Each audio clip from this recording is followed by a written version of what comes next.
Les organisations à but non lucratif ont été appelées à appliquer le système de la comptabilité des entités à but non lucratif lors des assises du séminaire organisé à Kinshasa du lundi 29 juillet au mercredi 31 juillet 2024.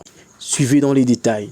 Merci beaucoup. Donc, tel que vous venez de le dire, on est dans ces domaines de la comptabilité au Conseil permanent de la comptabilité au Congo, CPCC, là où nous œuvrons, sur le nouveau système comptable des entités à but non lucratif. Ce que nous pouvons retenir, c'est que c'est un système qui vient combler le vide juridique qu'il y avait dans le Cisco WADA révisé, parce que tel que vous le savez, dans le Cisco WADA ou avec l'acte uniforme relatif au droit comptable, à l'information financière, dans son article 5, on avait exclu dans les champs d'application les entités à but non lucratif. Donc, ce nouveau système vient combler ce vide juridique pour permettre aux entités à but non lucratif de pouvoir avoir également un système comptable qui est adapté à leurs opérations.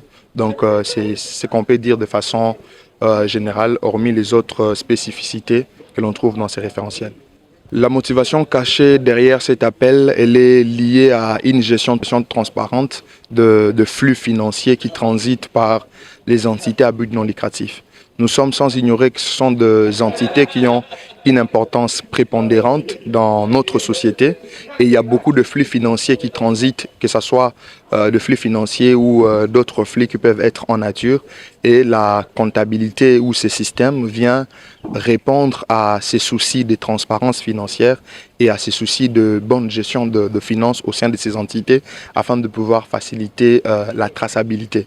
Donc ça vient aider même le dirigeant de ces entreprises à avoir des éléments sur lesquels c'est basé pour la prise de décision.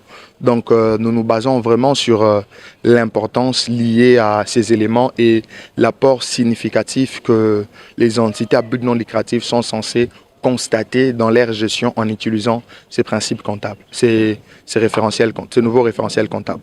Le nouveau système tel que nous l'avons dit concerne les entités à but non lucratif et là-dedans il y a un cadre conceptuel. Et dans le cadre conceptuel, il y a également des principes comptables qui sont clairement mentionnés, clairement établis.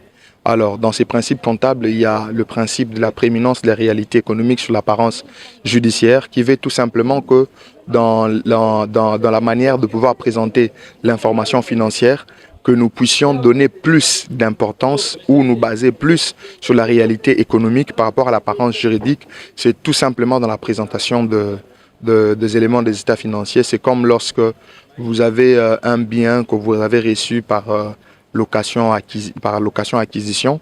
Dans ce contexte-là, le bien ne vous appartient pas sur le plan juridique, mais comme c'est vous qui jouissez des avantages économiques liés à ces biens, on vous demande de pouvoir mentionner ces biens dans vos états financiers ou dans votre patrimoine. C'est pour des raisons vraiment comptables et de présentation des informations financières.